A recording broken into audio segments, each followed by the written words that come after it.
Maria? Ulit niya. Dahan-dahang humakbang palapit sa kanya. Umiling siya. Iniiwas ang tingin sa kanya. Nagkakamali kayo, sir. Mabilis niyang sagot. Sinuri ni Gabriel ang mukha niya. Pilit binubuo ang piraso ng puzzle sa isipan niya. Hindi. Sigurado ako. Ikaw yun.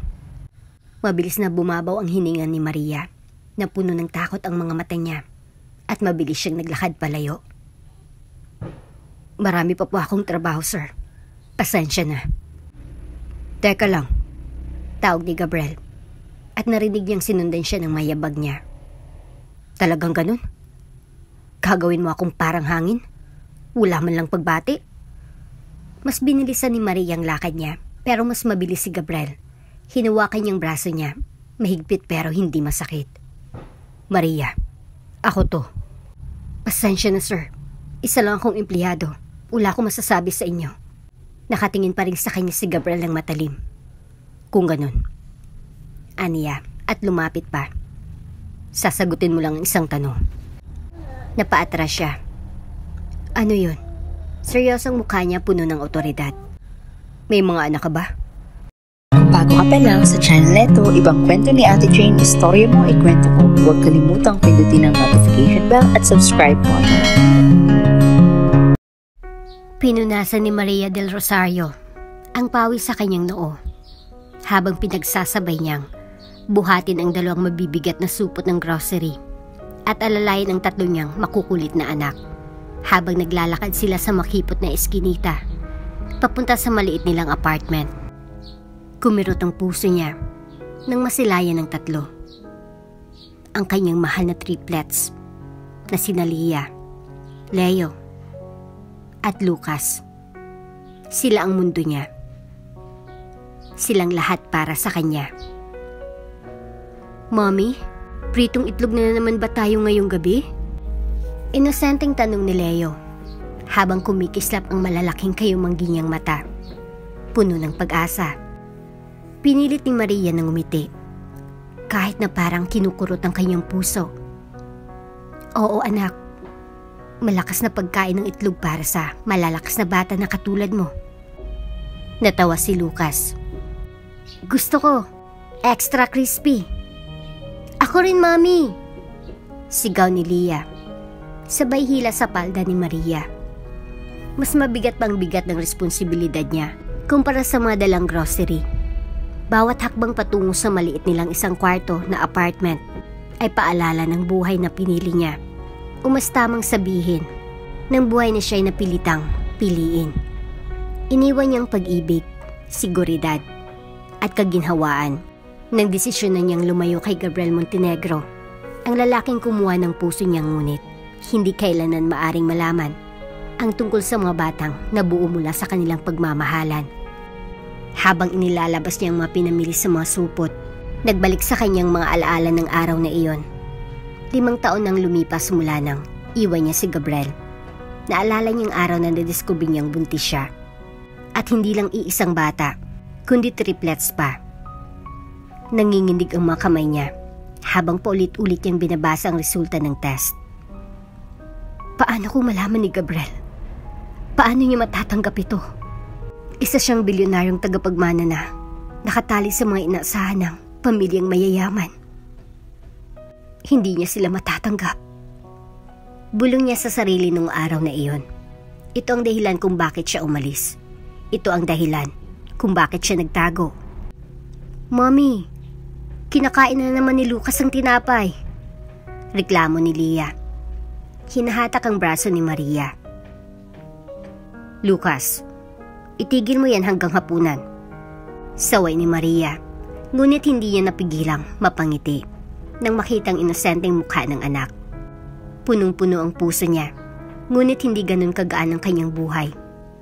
Sa ibabaw ng mesa sa kusina, nagkalat ang mga bayarin, upa, kuryente, at mga medical check-up ng mga bata.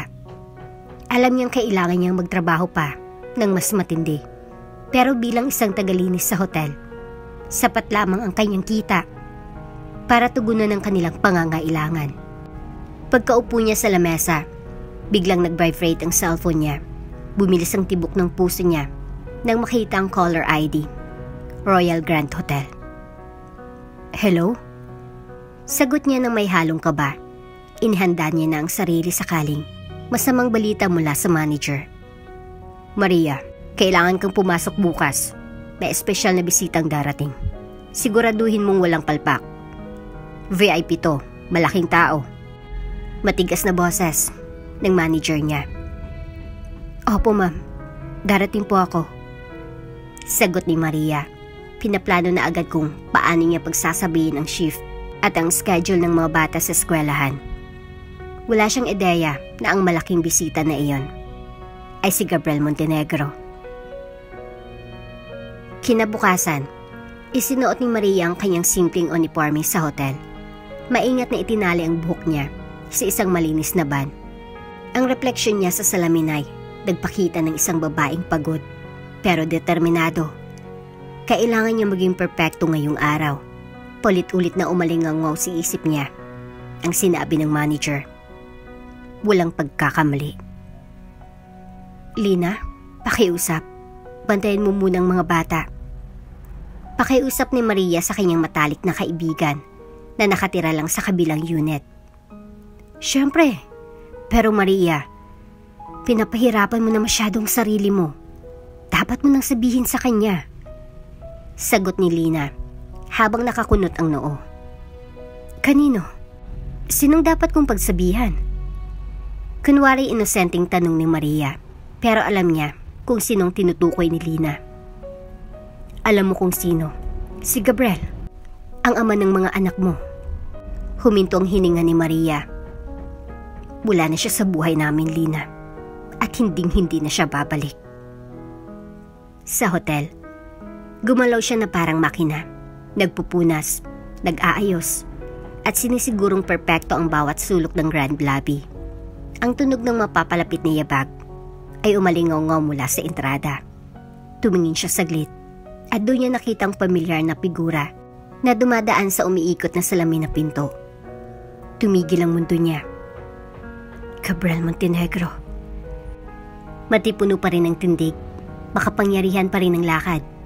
Wala pa rin kupas ang matalim niyang mga mata at malaukit na panga. Parang hindi nagbagong lalaking ito. Napalingon si Maria paharap. Mahigpit na hawak ang mga gamit panglinis. Parang mga sandaling magpuprotekta sa kanya. Maria! Sigaw ng manager niya na parang baril na pumutok. Front desk, ngayon din. Papunta na po. Sagot niya. Nanginginig pa ang puso niya. Pinilit niyang manatiling nakayuko. Mga mata nakatutok sa marmol. Nasahig habang papalapit sa front desk. Pero biglang narinig niyang boses na alam niya. Ipadala ang mga bagahe ko sa penthouse. Ayoko may istorbo. Matigas na utos ni Gabriel sa concierge. Lumambig ang mga kamay ni Maria habang pinupunasan niya ang desk. Ramdam niya ang kanyang presensya. Malakas, makapangyarihan. Parang isang bagyong padating. Pinilit niyang kontrolin ang hininga niya. Pero parang sasabog ang dibdib niya. Excuse me. May malalim na boses na nagsalita mula sa likuran niya. Nanigas siya. Ramdam niyang bigat ng presensya niya sa likod. Huwag kang lilingon. Huwag kang lilingon. Paulit-ulit niyang sinasabi sa sarili. Miss, alam mo ba kung nasa ng elevator? Malapit na ngayon ang boses na iyon. Masyadong malapit. Halos mabingi siya sa sariling tibok ng puso. Hindi niya ako makikilala. Hindi niya ako makikilala. Nilunok niya ang kaba at sumagot ng mahinahon. Hindi lumilingon. Diretso lang po, sir. Tumahimik sa likuran niya. Ramdam niya na parang may nagmamasid sa kanya. Kumuyom ang kamay niya sa tela ng panlinis. Pero bago siya makapagpaluwag ng hininga, may kumalapit sa balikat niya. Maria? Tanong ng boses na puno ng pagdududa. Nanlaki ang mga mata niya. Tumigil ang mundo. Humarap si Maria. Nanginig ang dibdib niya na parang paputok. Nagtamang kanilang mga mata. At sa loob ng isang saglit, parang huminto ang oras. Tinitigan niya si Gabriel. At may kunot sa noo niya na parang nagtataka. Maria? Ulit niya, dahan-dahang humakbang palapit sa kanya. Umiling siya. Iniiwas ang tingin sa kanya. Nagkakamali kayo, sir. Mabilis niyang sagot. Sinuri ni Gabriel ang mukha niya. Pilit binubuo ang piraso ng puzzle sa isipan niya. Hindi. Sigurado ako. Ikaw yun. Mabilis na bumabaw ang hininga ni Maria. Napuno ng takot ang mga mata niya at mabilis siyang naglakad palayo. Marami pa akong trabaho, sir. Pasensya na. Teka lang. Tawag ni Gabriel. At narinig niyang sinundan siya ng mayabag niya. Talagang ganun? Kagawin mo akong parang hangin? Wala man lang pagbati?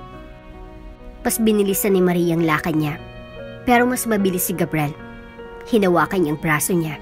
Mahigpit pero hindi masakit. Maria, ako to. Mas bumilis pang tibok ng puso niya. Pasensya na, sir. Isa lang akong empleyado. Wala akong masasabi sa inyo. Unti-unti niyang hinila ang braso niya palayo. At pinakawalan naman siya ni Gabriel. Pero nakatingin pa rin siya sa kanya ng matalim. Kung ganun, aniya at lumapit pa. Sasagutin mo lang ako ng isang tanong. Napaatras siya. Ano yun? Seryosang mukha niya, puno ng otoridad. May mga anak ka ba? Nanigas ang katawan ni Maria. Bumilis ang tibok ng puso niya na parang drum. Iniwas siyang tingin. Hindi ko kailangang sagutin yan. Mabilis ang sagot niya. Pero hindi na kailangan ng sagot. Kita ni Gabriel ang sagot sa mga mata niya. Lagi niyang napapansin ang bawat maliit na galaw ni Maria noon pa. Kilalang kilala niya siya. Sinimangutan niya ito at parang may naisip na mahalagang bagay. Parang may isang bagay na napagtanto niya. Umikot si Maria. Lumakad ng mabilis paalis. Isang paa sa harap ng kabila. Isang hakbang. Isa pa. Lakad lang. Lakad lang. Pero parang may aninong nakasunod sa kanya. Parang hindi na siya makawala sa titig niya. Pagdating sa locker room, napasandal siya sa pader. Halos mabitawan ng panlinis. Humihingal siya. Ramdam niyang nanginginig ang buong katawan niya. Pinilit niyang kalmahin ang sarili. Alam niya. Alam niya. Bulong niya sa sarili. Biglang nag-vibrate ang cellphone niya. Pagtingin niya, may mensahe mula kay Lina. Si Leo. May lalaki nakatingin sa kanya mula sa itim na kotse. Sabi niya kamukha raw niya. Nalaglag ang cellphone niya mula sa kamay niya. Nanlamig ang buong katawan ni Maria. Halos mabitawan niya ang cellphone niya sa higpit ng pagkakahawak. Siya yun. Bulong niya. Nangangatog ang boses. Gabriel. Nakatingin siya. Alam niya. Nakatitig si Maria sa cellphone. Nanginginig ang madaliri na parang ayaw pindutin ng screen. Bababawat, putol-putol ang kanyang paghinga. Siya yun. Bulong niya. Mabilis na tumitibok ang puso na parang tambol ng digmaan sa kanyang dibdib. Napatingin siya sa pinto ng locker room. Iniisip na baka bigla na lang pumasok si Gabriel anumang sandali. Namamasa ang kanyang mga palat habang pinaghalong takot at kabang dumadaloy sa kanyang mga ugat. Hindi. Hindi. Hindi. Hindi pwedeng mangyari to. Bulong niya sa sarili. Pilit na pinapakalmang isipan. Nanginginig ang madaliri niya habang nagtatype ng mensahe kay Lina. Ilak mong pinto. Huwag mong papasukin kahit sino. Pauwi na ako. Pagkapindot ng send button, narinig niyang dahan-dahang bumukas ang pinto ng locker room. Tumalo ng puso ni Maria hanggang lalamunan niya. Mabilis siyang bumaling. Nanlalaki ang mga mata. Handang harapin siya. Pero hindi si Gabriel ang pumasok. Isa sa mga tauhan ng housekeeping lang. Si Jana. Oy, okay ka lang ba? Para kang nakakita ng multo. Tanong ni Jenna habang nakatingin sa kanya na puno ng pag-aalala. Pilit nang ngumiti si Maria, ngunit hindi yun umabot sa kanyang mga mata. Medyo mahirap lang ang araw. Alam mo na. Totoo yan. Kapag VVIP guest, laging masakit sa ulo. Sagot ni Jenna, kasabay ng paghagis ng bag niya sa locker. Napakunot noo si Maria. VVIP guest. Oo nga pala. Pasok si Gabriel doon, isang malaking kliyente. Nagpaikot-ikot ang isip niya. Tinatahi ang bawat detalye ng mga nangyari. Ang mukha niya, ang boses niya, ang reaksyon niya. Hindi siya tanga. Hindi siya tanga. Kalma lang. Dapat kalmado ka. Bulong niya sa sarili habang mabilis na kinuha ang gamit sa locker. Kailangan niyang makauwi. Kailangan niyang makapiling ang kanyang mga anak. Yun lang ang mahalaga. Lubog ng araw nang makarating si Maria sa apartment. Kumatok siya gamit ang isang particular na ritmo. Isang lihim na katok na itinuro niya sa kanyang mga anak para makilala siya. Lalo na kapag may emergency. Bumukas ang pinto at sumilip ang tatlong maliliit na mukha. Leah, Leo at Lucas. Mommy! Sigaw ni Leah at mabilis na yumakap sa kanya. Mga mahal ko. Bulong ni Maria, mahigpit na niyakap ang kanyang mga anak. Ninanamnam ang bango ng kanilang buhok. Punong-puno siya ng ginhawa, pero alam niyang hindi siya maaring magpakakampante. Pinapasok niya agad ang mga bata at agad na nilak ang pinto ng doble. Nasa sala si Lina. Nakatayo, nakatas ang kilay at nakapamewang. Halatang puno ng pag-aalala. Anong nangyari, Maria? Sino yung lalaking yun? Matalim ang linya na nabuo sa labi ni Maria. Lumod siya para pantayin ang tingin sa kanyang mga anak. Mga anak, pumasok muna kayo sa kwarto. Huwag niyong bubuksan ng pinto, kahit kanino. Maliban sa akin. Naintindihan niyo? Pero mommy, umpisan pa lang ni Leo. Pero tinapunan siya ni Maria ng matalim na tingin. Napayuko si Leo at tahimik na sumunod kasama ang kanyang mga kapatid. Paminsan-minsan, napapalingon pa sila, puno ng pag-aalala. Pagkasara ng pinto ng kwarto, bumagsak ang mabraso ni Lina. Sige, magsalita ka na. Anong nangyayari? Nanghina ang tuhod ni Maria habang naupo siya sa sofa. Binaon niyang mukha sa mga palad. Siya na nga, Lina. Si Gabriel. Bumalik siya. Nanlaki ang mga mata ni Lina. Parang tinamaan ng kidlat. Hindi. Imposible. Sigurado ka bang siya yun? Nasa hotel siya, Lina. Nakita ko siya. Nakita niya rin ako. Sagot ni Maria. Halos mabasag ang boses sa panginginig. Sinundan niya kami, Lina. Sabi ni Leo. May lalaki nakatingin sa kanya mula sa isang itim na kotse. Siya yun, Lina.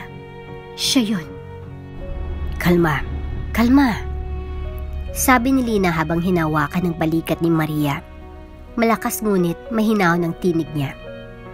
Tingnan mo ako. Makinig ka. Kaya pa natin to. Hindi pa niya alam ang tungkol sa mga bata, di ba? Biglang napatingin si Maria kay Lina. Tila nabuhusan ng malamig na tubig. Matalino siya, Lina. Mapagmasid siya. Malalaman niya rin. Alam kong alam niya na. Lalong hinigpitan ni Lina ang hawak sa kanya na parang sinusubukang itanim sa isipan niyang lakas. Maria, hindi ka natatakbo ulit. Hindi mo na kailangan. Ang dami mong itinayo rito. May bahay na kayo. May mga kaibigan ng mga bata. May eskwelahan sila. Sa tingin mo, matatakasan mo siya kung tatakbo ka? Panahon na para harapin mo siya. Tumamang mga salita ni Lina na parang punyal sa dibdib ni Maria. Tama siya. Alam niyang tama si Lina. 5 taon siyang tumatakbo. At ito siya ngayon. Bumalik sa parehong lugar na ipinangako niyang iiwan niya na. Paano kung kunin niya na sila sa akin, Lina? Basag na basag ang boses ni Maria. Halata ang takot at kawalan ng pag-asa. Lumambot ang mga mata ni Lina, ngunit nanatili pa rin ang tapang sa kanyang tingin. Kung susubukan niya, lalaban tayo. Lalaban ka, Maria. Gamitin mong lahat ng meron ka. Hindi na ito oras ng pagtakas. Oras na ng laban. 2 araw ang lumipas ng walang bakas ni Gabriel. Pero imbis na gumanang pakiramdam ni Maria, lalo lang siyang hindi mapakali. Paulit-ulit siyang tumatawag kay Lina para kamustahin ang mga bata. Kaya't nasa gitna ng trabaho, bawat tunog, bawat suliyap ng isang estranghero, parang bantana sa kanya. Sa hotel, gumalaw siya na parang multo. Nakayuko, iniiwasang magtagpo ang tingin.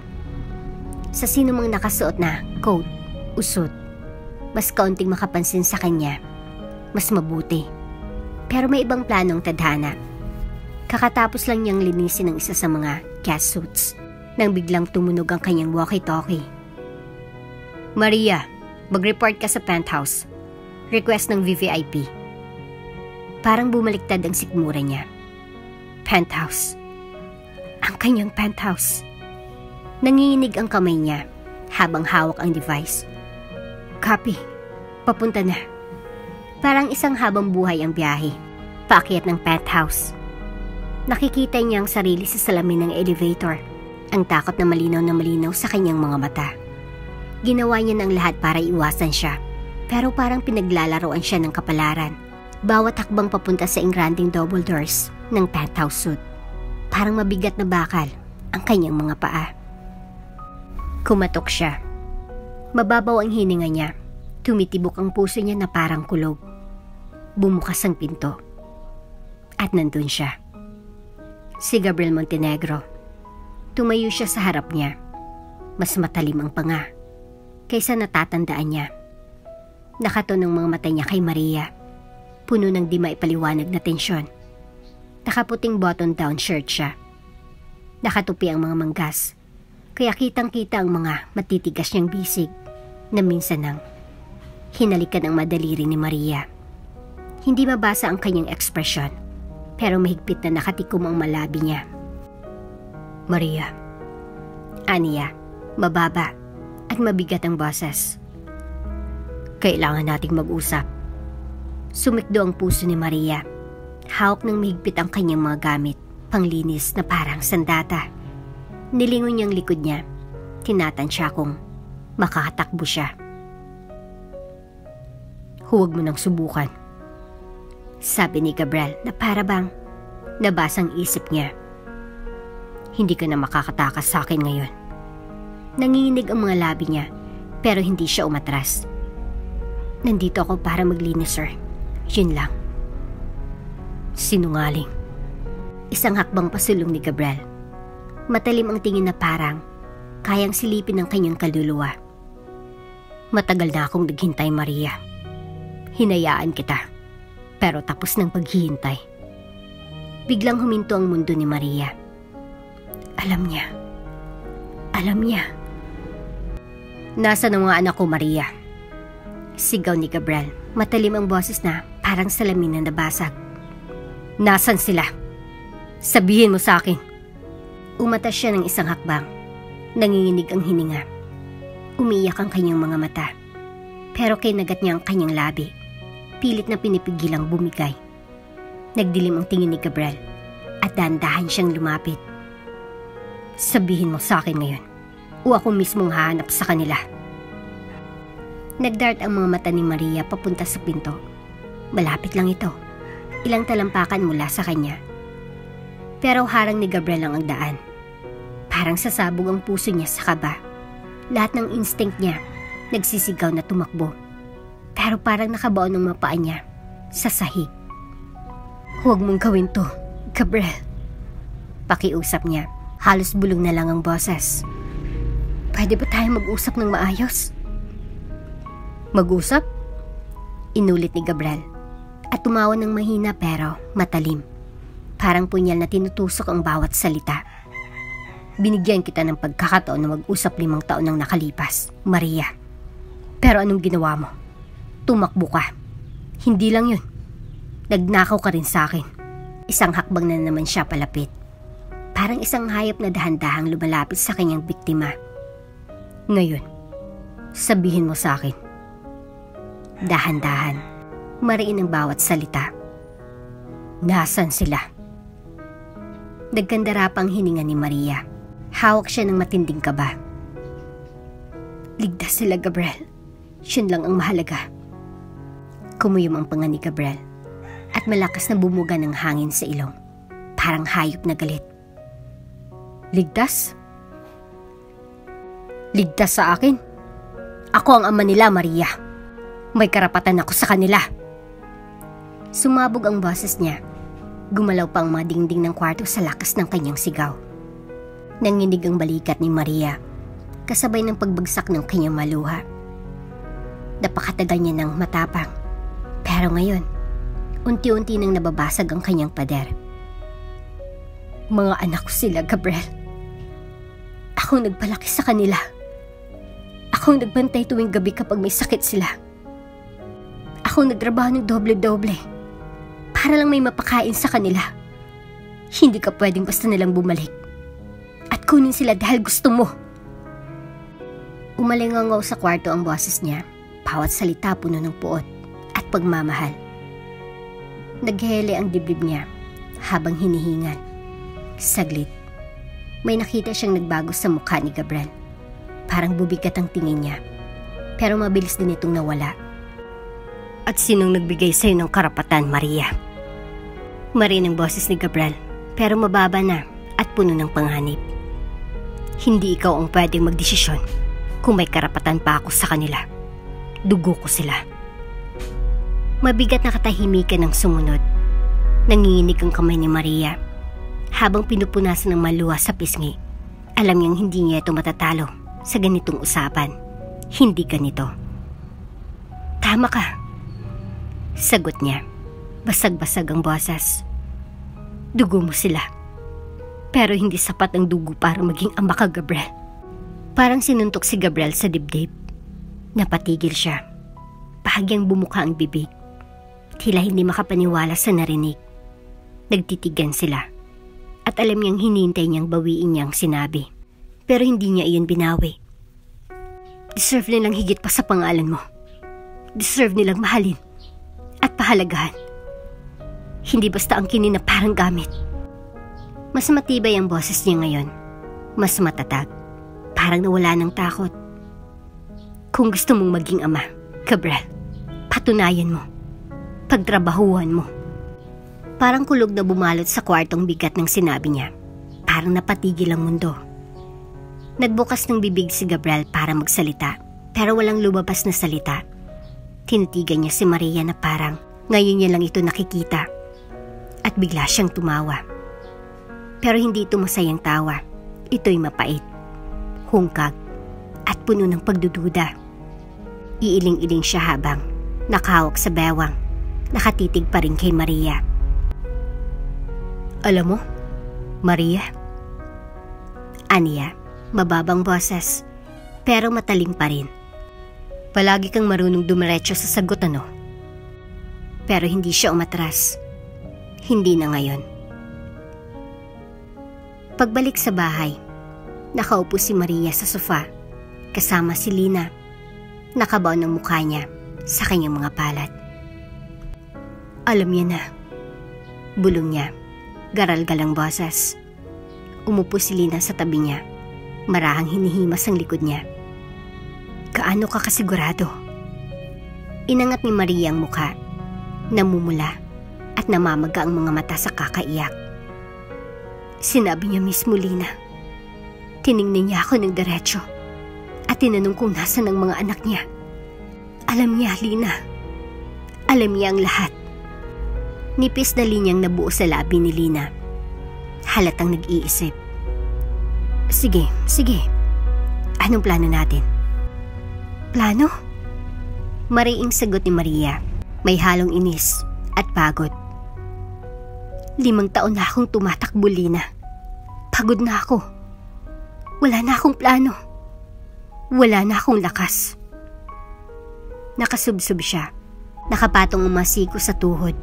Nakayuko na parang wala nang natitirang lakas sa katawan.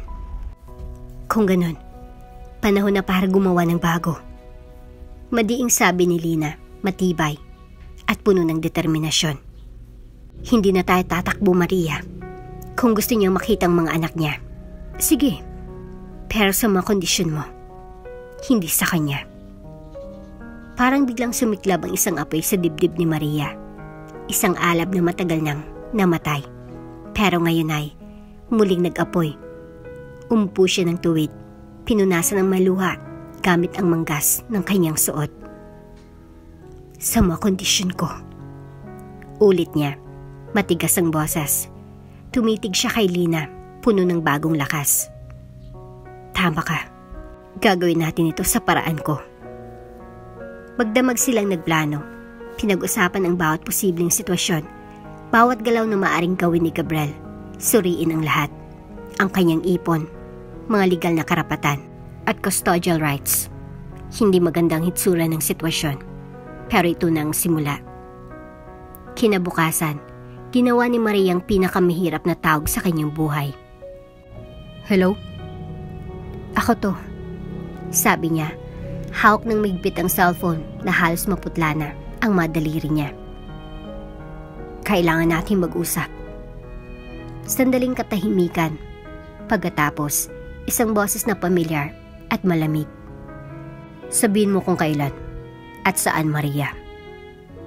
Mabilis ang tibok ng puso niya pero hindi siya nanginig. Mamayang gabi, sa bahay ko. Walang abogado, walang banta. Tayong dalawa lang. Isa pang katahimikan at pagkatapos, sagot niya. Darating ako. Mabilis ang pagdating ng gabi. Bawat ingay mula sa labas ay nagpapakabog sa dibdib ni Maria. Silip siya ng silip sa orasan. 7:58 p.m. 2 minuto. Nasa kwarto ang kanyang mga anak. Tahimik na naglalaro ng larong. Binuo ni Lina para maaliw sila. Nakatayo si Lina malapit sa bintana. Matalim ang tingin.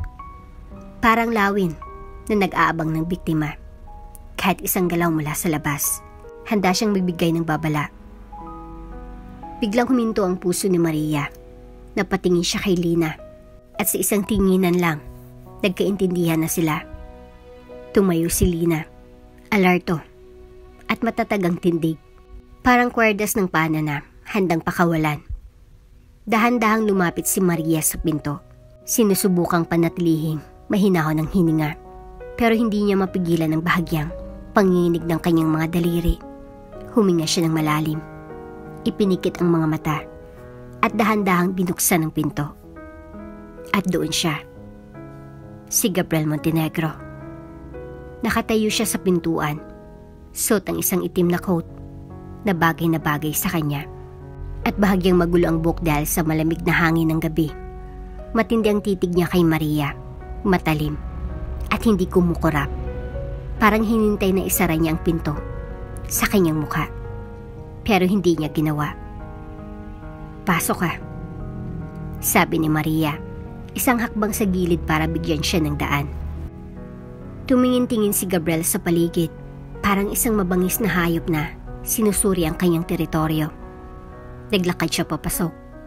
At bawat segundo ay lalong bumigat ang hangin sa loob ng bahay. Nanatili si Lina malapit sa bintana.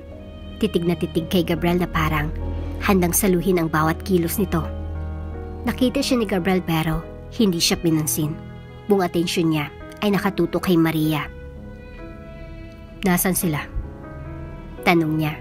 Malamig pero matatag ang boses. Hindi umatras si Maria. Diretso siyang tumingin sa kanya. Ligtas sila. Yun lang ang dapat mong malaman sa ngayon. Napatingin si Gabriel sa kanya. Bakas ang pagniwi ng kanyang panga. Hindi ako pumunta dito para makipaglaro, Maria. Ako rin. Sagot ni Maria. Matatag ang boses at malamig ang tingin.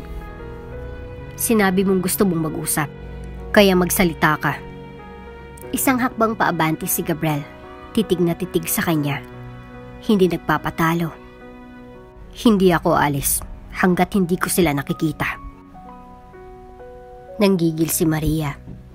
Mahigpit ang pagkakakuyom ng kanyang kamao.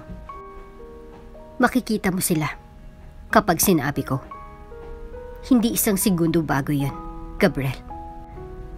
Umangat ang sulok ng labi ni Gabriel.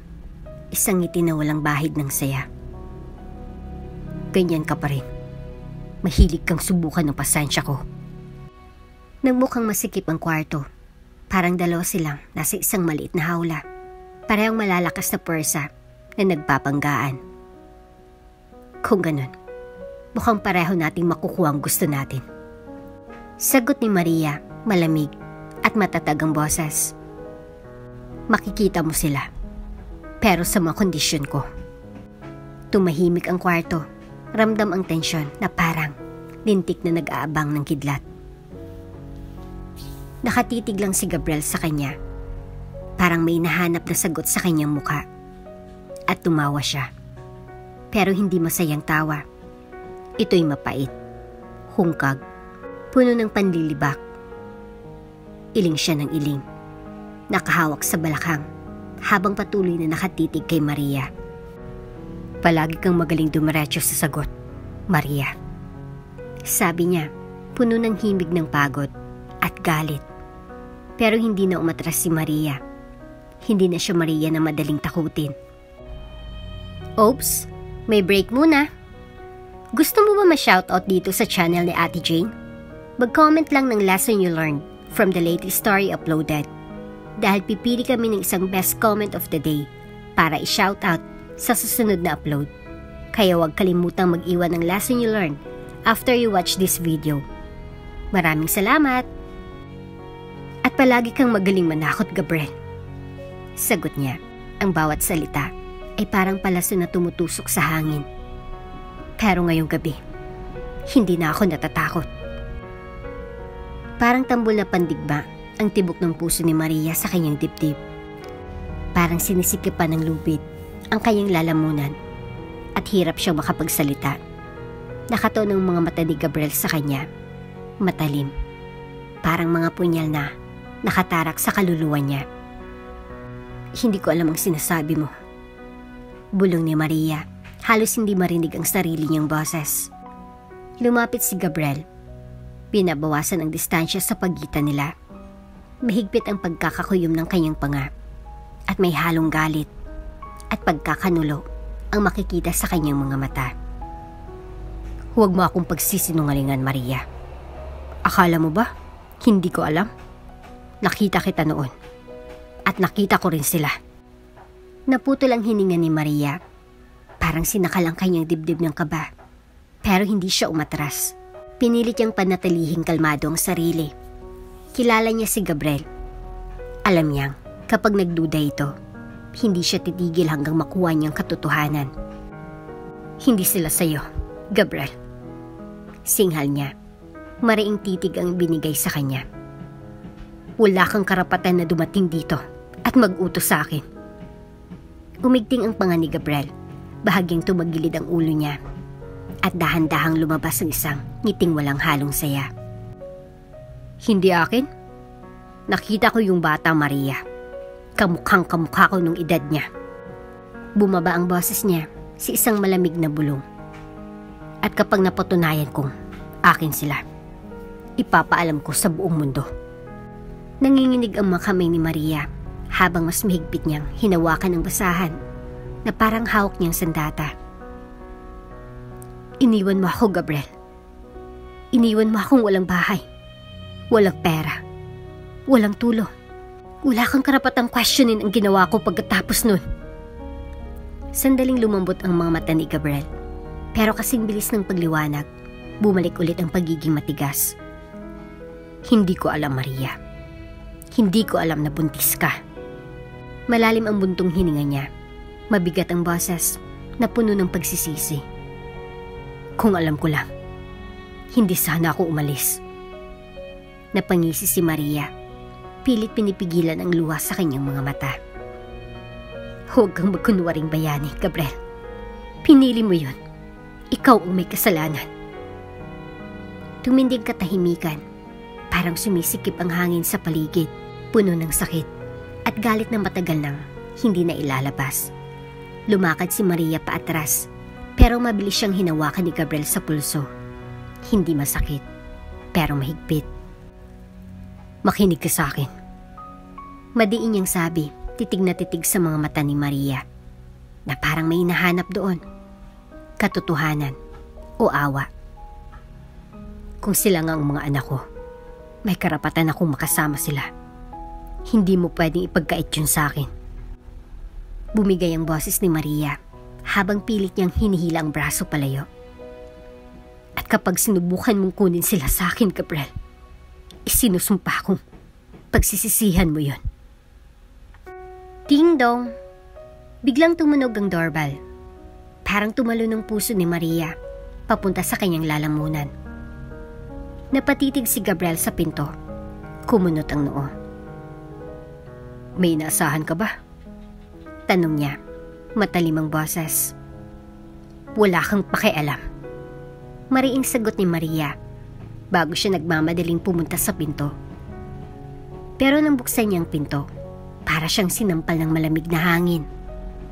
Dalawang lalaking nakaitim na suit ang nakatayo sa tapat niya. Walang emosyon ang kanilang mga mukha. Matigas na parang bato. Ang mas mababa sa kanila ay naglabas ng badge.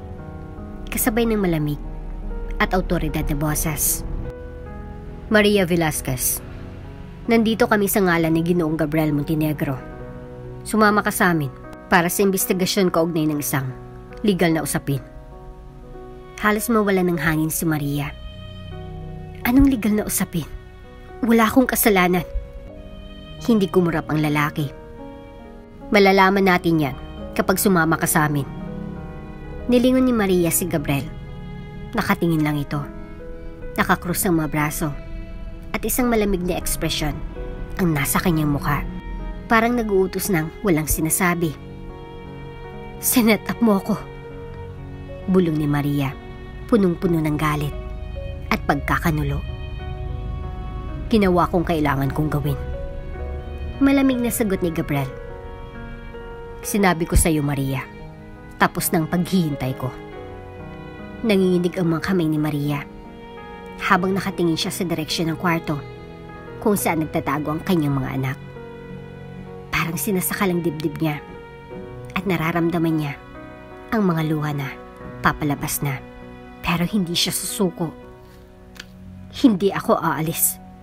Hindi kasamang mga anak ko. Madiin niyang sabi. Matatag ang kanyang boses. Nagpalitan ng tingin ang dalawang lalaki. Tumango ang isa at sinabing, sige, isama mo sila. Pero kapag nanlaban ka, mapipilitan kaming gumamit ng puwersa. Mabilis ang tibok ng puso ni Maria habang papasok siya sa kwarto ng kanyang mga anak. Naghanap ang kanyang mga mata ng paraan ng pagtakas. Bintana, likurang pinto, anuman, pero wala. Lumapit si Lina, puno ng pagkabahala ang mukha. Anong nangyayari, Maria? Sino yung mga yun? Problema. Mahinaong sagot ni Maria. Walang oras na ipaliwanag pa. Yumuko siya at niyakap ang kanyang mga anak. Lia, Leo, Lucas, makinig kayo kay Mami, okay? Aalis tayo sandali. Gusto kong maging matapang kayo, ha? Kaya niyo ba yun para kay Mami? Tahimik na tumango ang tatlong bata. Halatang nararamdaman ang bigat ng sitwasyon. Saan tayo pupunta, Mami? Tanong ni Leo. Nanlalaki ang mga mata sa kawalan ng kasiguruhan. Mabigat ang dibdib ni Maria, pero ngumiti siya ng kaunti at hinalikan ang noo ni Leo. Sa isang ligtas na lugar, pero gusto kong manatili kayong malapit sa akin, ha? Huwag kayong bibitaw. Kinuha niya si Leia at binuhat. Sabay hawak sa kamay ni Leo at Lucas. Paglabas nila sa kwarto, naghintay ang dalawang lalaking nakaitim na suit. May nakaparadang itim na SUV sa labas ng bahay. Walang kalokohan. Ginang Velasquez. Babala ng isang lalaki habang binubuksan ang pinto ng sasakyan. Masamang tingin ang binigay ni Maria. Huwag ninyong hawakan ng mga anak ko. Sumusunod ako. Pumasok siya. Kasunod ang kanyang mga anak na parang mga inakay. Pansin niyang nakalak agad ang pinto ng SUV at tinted ang mga bintana. Wala siyang makikita sa labas. Sa dulo ng sasakyan, nandun si Gabriel, nakaupo at mataman siyang pinagmamasdan.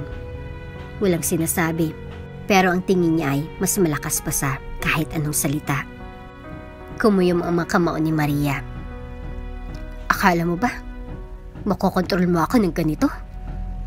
Umangat ang kilay ni Gabriel. Hindi ito tungkol sa kontrol, Maria. Tungkol ito sa pagbawi. Pumikit si Maria. Pinipigilang pumatak ang mga luha. Ito palang simula. Ang itim na SUV ay pumasok sa isang mahabang, paikot-ikot na daan na napapalibutan ng perpektong inayos ng mga hardin. Sa dulo ng daan, bumungad ang isang engrandeng mansyon na parang palasyo. Mga haliging marmol, malalawak na terasa, at matataas na bakal na tarangkahan na parang mga rehas ng kulungan. Napakapit si Maria sa dibdib niya. Pakiramdam niya ay parang hinigpitan ng kadena ang kanyang puso. Nasaan tayo? Tanong niya, malamig at walang laman ng boses. Tumingin si Gabriel sa kanya, diretso ang tingin. Bahay. Parang suntok sa sikmura ang bigat ng salitang iyon. Bahay. Ang lugar saan siya lumaki. Ang Montenegro State. Hindi pa siya nakapunta rito kahit kailan. Pero maraming beses niya nang narinig ang kwento tungkol sa yaman, karangyaan, at mga panganib ng lugar niya ito. Huminto ang SUV at bumukas ang mga pinto. Nauna si Gabriel na bumaba. Binobotones ang kanyang suit na parang papasok lang siya sa isang ordinaryong pulong. Si Maria, na natiling galit. Mahigpit na hawak ang mga kamay ng kanyang mga anak. Mami, natatakot ako. Bulong ni Leia habang hinihila ang manggas ni Maria. Lumuhod si Maria sa harap ng kanyang anak. Pilit nang ngumiti kahit mabigat ang dibdib niya. Huwag kang matakot, anak. Nandito si Mami. Hindi kita pababayaan. Ikinawit ni Leia ang kanyang mga braso sa leeg ni Maria. Kasabay ng mga marahang hikbi, tumayo si Maria. Matibay ang tindig. Hindi niya ipapakita ang takot. Hindi ngayon. Hindi kailanman. Labas! Utos ng isa sa mga lalaking nakaitim. Senyas na dapat na silang bumaba. Masikip ang kanyang dibdib, pero itinaas niya ang kanyang ulo. Pinakawalan niya ang isang matatag na buntong hininga at bumaba ng SUV. Lumabas na hawak ang mga kamay ni Leo at Lucas habang buhat si Leia sa balakang. Dinala sila sa loob ng mansyon. Sa ilalim ng kanilang mga paa, malamig ang marble na sahig. Walang kahit anong tunog maliban sa echo ng kanilang mga yabag. Walang imik ang lahat. Pang-apat na tingin ni Maria. Nakita niya ang isang babae sa itaas ng grandeng hagdan. Suot nito ang isang makinis na pulang bestida na parang sinadyang idisenyo para magmukhang reyna. Ang kanyang titig ay matalim, malamig, at puno ng paghusga. Maligayang pagbalik, Gabriel, sabi ng babae na may kasamang ngiting kasing lamig ng yelo. May dala kang mga bisita, mukhang masaya. Parang tinusok ng karayom ang dibdib ni Maria. Alam niya kung sino siya. Ang ina ni Gabriel. At base sa hitsura ng kanyang mga mata, malinaw na hindi siya natutuwa sa kanilang presensya. Parang may yelong gumagapang sa likod ni Maria. Ang titig ng babae ay parang talim na dumadaan sa hangin. Matalas. At nararamdaman niya iyon sa kanyang kalamnan. Hindi na kailangan ng pagpapakilala. Alam ni Maria kung sino siya. Gabriel, anong klaseng circus ang dinala mo sa bahay ko? Ang boses ng babae makinis, parang seda na hinaluan ng lason. Itinuwid ni Gabriel ang kanyang suit. Ang kanyang mukha ay malamig at kalmado. Walang bakas ng takot. Ina, kilalanin mo si Maria Velasquez at ang aking mga bisita. Umangat ang kilay ng matanda at lumapit ang tingin nito kay Maria. Tapos sa tatlong bata na mahigpit na nakakapit sa kanya. Napapikit si Maria Pilit na kumukuha ng lakas para manatiling matatag. Pinagbasdan sila ng babae. Parang inaalam kung anong klase silang uri. Mga bisita? Ha? Sabi ng matandang babae. At unti-unting umisi. Pero hindi umabot sa kanyang mga mata ang ngiti. Hindi sila mukhang bisita. Para silang mga palaboy na pumasok sa bahay ng hari. Mahigpit na kumuyom ang kamao ni Maria. Pero dahan-dahan siyang huminga ng malalim. Mga anak ko sila. Respetuhin mo sila. Madin ang bawat salita niya, diretso at matapang. Tumagilid ang ulo ng matanda. Tinitigan siya ng malamig at mapanuring mga mata. Mga anak? Nakakatawa. Nakakagulat na mukhang hindi nabanggit ni Gabriel ang malit na detaling yan. Nilagyan niya ng diin ng salitang maliit na parang wala itong halaga. Napatingin siya kay Gabriel at may halong panunumbat ang tingin. Kung may mga tanong ka, itanong mo sa akin, ina. Matigas na sagot ni Gabriel. Umusod ng isang hakbang sa harapan ni Maria. Parang ini-screen siya mula sa ina nito. Ito ay usapin ko. Usapin mo? Gabriel, kapag dinala mo sila sa bahay ko, usapin ko na rin ito. Sagot ng matanda, matalim at may bigat. Sinabi ko sa iyo noon, ang bahay na ito ay walang puwang para sa mga pananagutan. Parang kidlat ang tama ng mga salita sa dibdib ni Maria. Pananagutan. Ganun ba ang tingin niya sa kanila? Mga pabigat? Kung hindi kami welcome dito, aalis kami.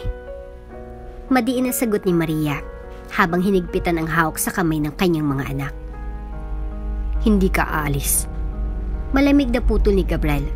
Hindi siya tumingin kay Maria. Nakatutok ang kanyang mga mata sa kanyang ina. Wala ni isa sa inyo ang aalis. Nanginig ang dibdib ni Maria, pero hindi niya ito ipinakita. Ramdam niyang panginginig ng makamay ni Lia, kaya marahan niya itong niyakap ng mahigpit. Gabriel, mariing sabi niya, titig na titig sa kanya. Kung gusto mong makulong kami dito, kailangan mo nang gumamit ng kadena. Umigting ang panga ni Gabriel. Alam niyang matigas si Maria, pero hindi siya uurong. Sasabihin ko ito ng isang beses lang, Maria. Aniya, malamig ang bawat salita. Hindi mo ako may tataboy ngayon. Naramdaman ni Maria na parang sinarhan ang buong mundo. Nakatayo siya sa gitna ng mansyon ng mga Montenegro. Hawak ang kanyang 3 anak. Habang nakapalibot sa kanyang malamig na hangin ng kayamanan at kapangyarihan. Sa itaas ng hagdan, matalim ang tingin ng matandang babae. Nakangiti ito, pero malinaw na hindi ito ngiti ng isang ina. Ito ay ngiti ng isang reyna na alam niyang siya ang may kontrol sa bawat galaw ng kanyang kaharian. Nagsalita ulit ang matanda. Huwag kang masyadong komportable, iha. Sa bahay na ito, walang nakakawala na hindi nasusugatan. Sa malakas na tunog ng pagbagsak ng mabibigat na pintuan ng Montenegro State, parang sinaliuhan ng kapalaran ni Maria at ng kanyang mga anak. Tumunog ang eko nito sa buong mansyon, katulad ng tunog ng martilyo ng isang hukom na naghuhusga. Mabilis at mababaw ang kanyang paghinga. Habang ang utak niya ay nag-iisip ng paraan para makatakas. Ang grandeng bulwagan ay kasing lamig ng matriarka na namumuno rito. Ang marble na sahig ay parang nagyalong lawa at ang matataas na bintana ay nagpapasok ng liwanag na mas kahawig ng mga spotlight kaysa sa sikat ng araw. Saan mo sila ilalagay, Gabriel? Tanong ng matanda, bahagyang ikiniling ang ulo patungo kay na Maria at sa mga bata. Ang titig niya ay parang isang lawin na nagmamasid kung kailan sasalakay. Nanigas ang panga ni Gabriel. Dahan-dahang tumapik ang madaliri niya sa kanyang tagiliran. Sasama sila sa akin. Tumaas ang kilay ng matanda. Halatang nainsulto sa sinabi ng anak. Tila nagiging matapang ka na, anak. 5 taon kang nawala. At ngayon, Mukhang kinalimutan mo na kung sino ang tunay na may kontrol dito. Kinagat ni Maria ang kanyang labi. Ramdam ang bawat salitang binitawan ng matandang babae. Napatingin siya kay Gabriel. Tahimik na nagtatanong, bakit mo ito ginagawa? Pero hindi siya sinulyapan ni Gabriel. Hindi ko kailangan ng basbas mo, ina. Malamig na sagot ni Gabriel. Hindi ito bukas para pag-usapan. Isang mahinang tawang kumawala sa labi ng matandang babae. Oh, mahal kong anak. Lahat ng bagay sa bahay na ito ay bukas para pag-usapan. Dahan-dahang siyang yumuko at itinoon ng malamig yung mga mata kay Maria na para bang siya ay may isang mantsa sa mamahaling carpet. At ikaw, iha, tandaan mong mabuti yan. Itinaas ni Maria ang kanyang baba. Tinakpan ang takot sa likod ng tapang. Hindi ako natatakot sa'yo. Sumiklab ang katahimikan sa silid. Parang alon na biglang bumagsak. Maging si Gabriel ay nagulat sa tapang ni Maria. Dumilim ang mga mata ng matandang babae. Isang kakaibang ngiti ang gumuhit sa kanyang labi. Dapat matakot ka. Naupo si Maria sa gilid ng kama sa guest room. Yakap-yakap ang kanyang mga anak na nagtipon sa paligid niya. Napakagara ng kwarto. Masyadong malaki, masyadong marangya para sa simpleng buhay na kinalakihan nila. Ang sutlang kumot at makakapal na carpet ay nagpapadama sa kanya ng mas matinding pagkailang. Mommy, dito na ba tayo titira habang buhay? Tanong ni Leia. Nanginginig ang boses. Mahigpit siyang niyakap ni Maria at maraang hinagod ang buhok ng anak. Hindi, baby. Sandali lang tayo rito. Inaayos lang ni Mami ang lahat. Hinila ni Lucas ang manggas ng kanyang damit. Mami, siya bang daddy namin? Parang sinakalang puso ni Maria. Nilingon niya si Leo. Tahimik pero may mga tanong sa kanyang mga mata. Mga tanong na hindi niya masagot. Masyado silang matalino para sa edad nila at alam niyang hindi niya sila kayang lokohin. Siya ay isang tao mula sa nakaraan ni Mami. Sagot ni Maria. Maingat ang bawat salita. Pero walang kukuha sa inyo. Naintindihan niyo? Walang makakaagaw sa inyo mula sa akin. Tumango ang tatlo. Isa-isa niyang hinalikan ang kanilang mga noo. Sabay bulong. Mahal na mahal ko kayo. Walang sino man ang makakakuha sa inyo. Biglang nag-vibrate ang cellphone niya sa nightstand. Napatalon si Maria at napatingin sa screen. Hindi ito isang hindi kilalang numero. Si Lina. Nasaan ka? 2 beses na akong tumatawag. Ani Lina. May halong takot at pagkabahala ang boses. Nasa bahay ni Gabriel. Pabulong na sagot ni Maria. Panay ang sulyap sa pinto. Dinala niya kami rito kasamang mga bata. Hindi ko alam kung anong binabalak niya, Lina. Ano? Maria, umalis ka dyan. Alam mo kung anong ginagawa ng mga taong katulad niya kapag napapalibutan sila. Kinagat ni Maria ang labi niya habang pinagmamasdan ng paligid ng kwarto na parang may makikita siyang sagot. Alam ko, Lina. Alam ko. Pero hindi na ako pwedeng tumakbo. Pagod na ako kakarating at kakalayo. Kung ganun, maging handa ka. Sagot ni Lina, mariing boses. Dahil kapag naamoy ni Gabriel ang takot, tapos ng laban mo. Tumibok ng malakas ang puso ni Maria. Hindi ako natatakot sa kanya. Pero alam niyang hindi yun ang totoo. Lumipas ang mga oras, pero hindi siya makatulog.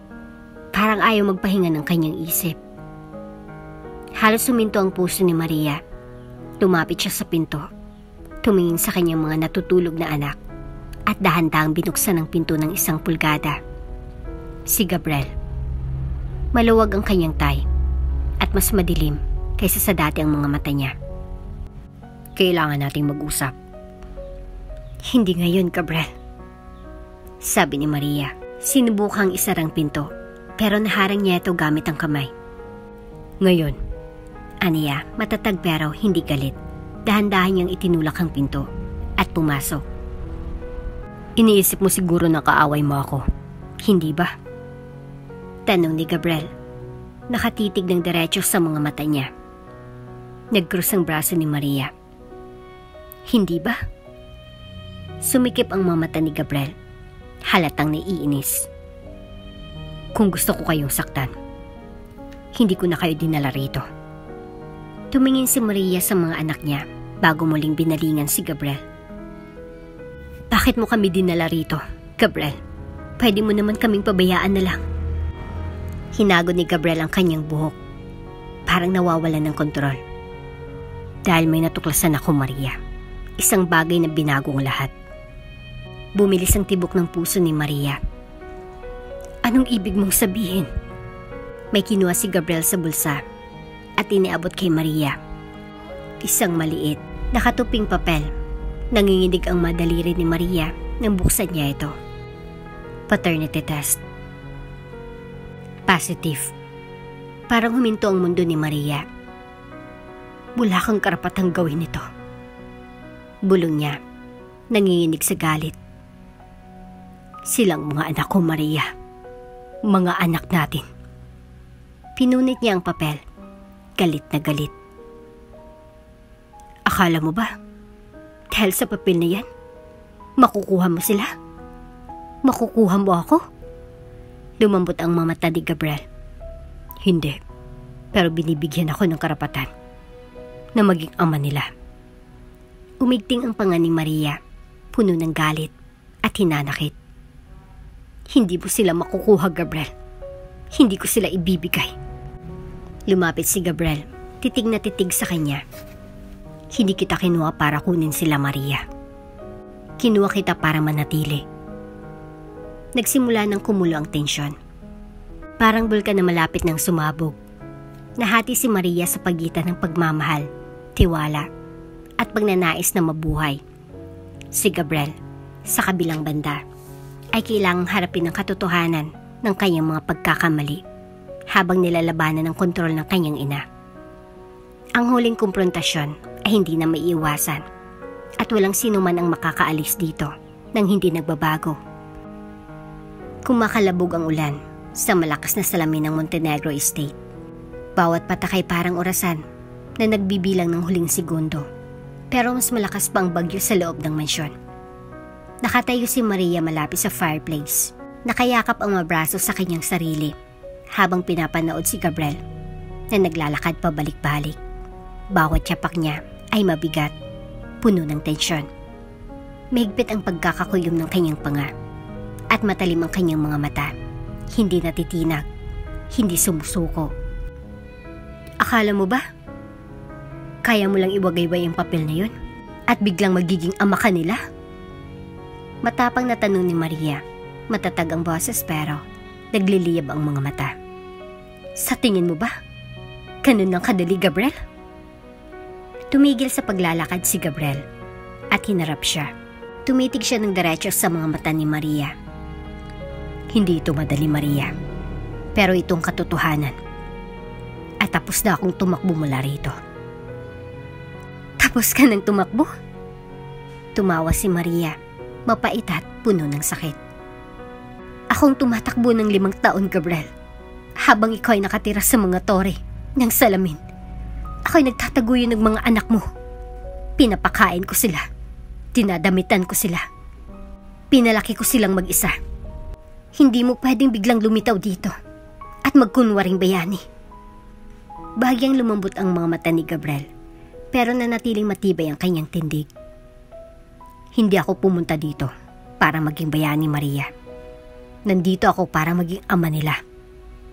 Ama? Tumawa si Maria, pero puno ng galit at pagkabigo.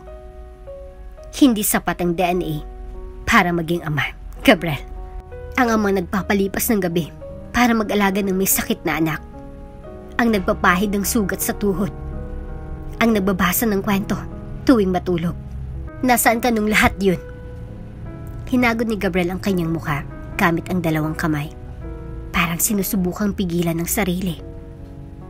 Hindi ko alam, Maria. Kung alam ko lang. Pero hindi mo alam. Sigaw ni Maria. Isang hakbang papalapit sa kanya. Ang kanyang mga matay, puno ng luha, na pilit niyang pinipigilan. At ngayon, gusto mong kunin sila mula sa akin?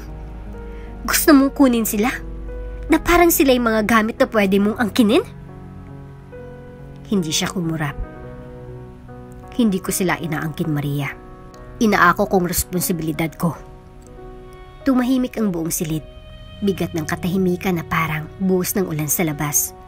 Ang tanging naririnig ay ang pagputok ng kahoy sa fireplace at ang malayong dagundong ng kulog. Umatras si Maria papunta sa pinto. Maling desisyon ang pagpunta rito. Hindi ko dapat ginawa to. Pero bago pa siya makalakad, bumukas ng malakas ang pinto. Ina! Sigaw ni Gabriel. Boses na parang sirena ng babala. Pero huli na. Pumasok ang matriarka, kasunod ang dalawang lalaki na kaitim na suit. Nagniningas ang galit sa kanyang mga mata. At ang ngiti sa kanyang mukha ay parang ngisi ng isang ahas. Huwag kayong titigil para sa akin. Sabi ng matandang babae, habang sinusuyod ng tingin si Gabriel, si Maria, at ang direksyon ng kwarto ng mga bata. Naghihintay lang ako kung kailan mo tatapusin ang iyong pagpapanggap, Gabriel.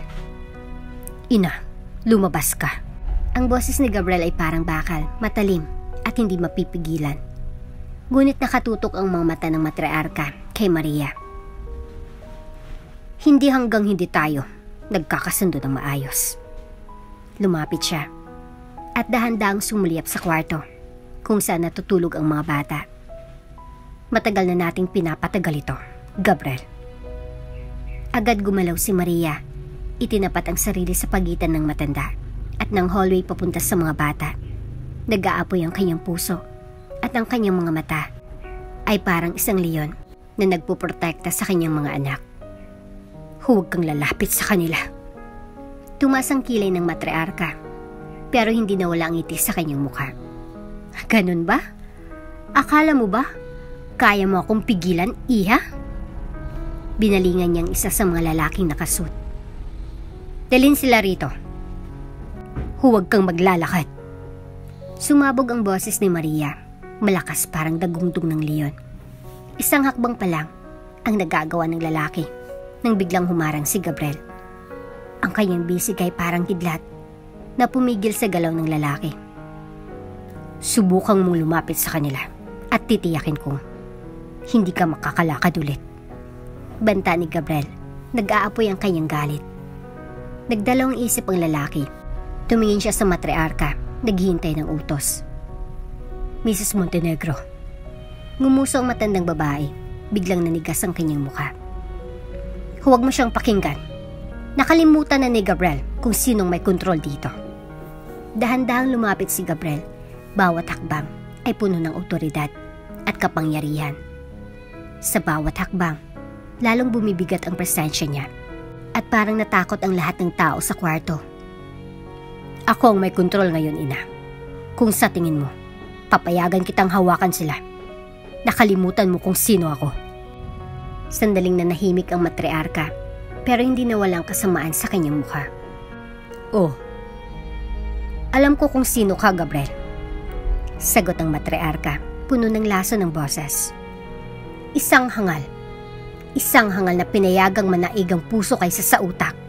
At iyan, anak ko, ang magiging sanhi ng pagbagsak mo. Biglang tumingin siya kay Maria at doon ay biglang lumitaw ang lahat. Palagi kang mahina sa mga bagay na sirang-sira.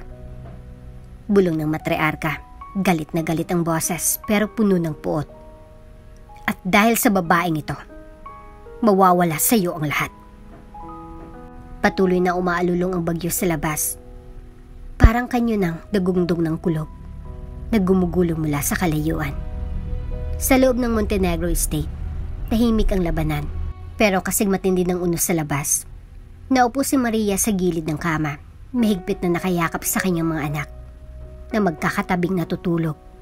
Pinagmasdan niya ang pinto, hinahagod ang buhok ni Leah habang ang puso niya ay parang pinipiga. Isang mahinang katok. Nadigas ang katawan niya. Sino yan? Tanong niya. Nanlalaki ang mga mata. Ako to. Sagot ni Gabriel. Mahina pero matatag ang boses. Hindi siya sumagot. Nagbaha ng alaala ang kanyang isipan. Ang bawat salita, bawat sugat na idulot ng mga pangyayari. Ayaw niyang buksan ang pinto. Hindi matapos ang lahat ng ginawa niya. Pero may mahinang tinig sa loob niya na bumulong. Hindi siya kaaway. Huminga siya ng malalim. Pinilit ang sariling huwag matakot. Marahan niyang inabot ang kamay sa kandado at inianlak ito. Pagbukas ng pinto naroon si Gabriel. Basta mula ulo hanggang paa, gusot ang sut at kita ang pagod sa kanyang mga mata. Wala siyang sinabi. Hindi siya gumalaw. Tahimik siyang pumasok. Marahang tiningnan ang mga natutulog na bata sa kama. Unti-unting lumambot ang kanyang tingin. Kamukha mo sila. Mahinang sabi ni Gabriel. Garalgal at mabigat ang boses. Buong panahon, nagtataka ako kung bakit parang kilala kita nung araw na nakita kita sa hotel. Pero hindi ikaw nakita ko, Maria. Sila. Napuno ng luha ang mga mata ni Maria. Nanginginig ang kanyang boses. Huli na, Gabriel. Umiling siya. Lumapit ang isang hakbang. Hindi pa huli. Para sa kanila. Para sa atin. Pinalot ng katahimikan ng silid. Isang katahimikang mabigat at puno ng sakit at pag-asa. Hindi ako perpekto, Maria. Hindi ko kailanman sinabi na perpekto ako. Sabi ni Gabriel, bahagyang nanginginig ang boses. Pero lalaban ako para sa kanila. Para sa'yo. Kung papayagan mo ako. Parang hinihiwa ang puso ni Maria. At kung hindi kita payagan? Tanong niya, puno ng galit at sakit.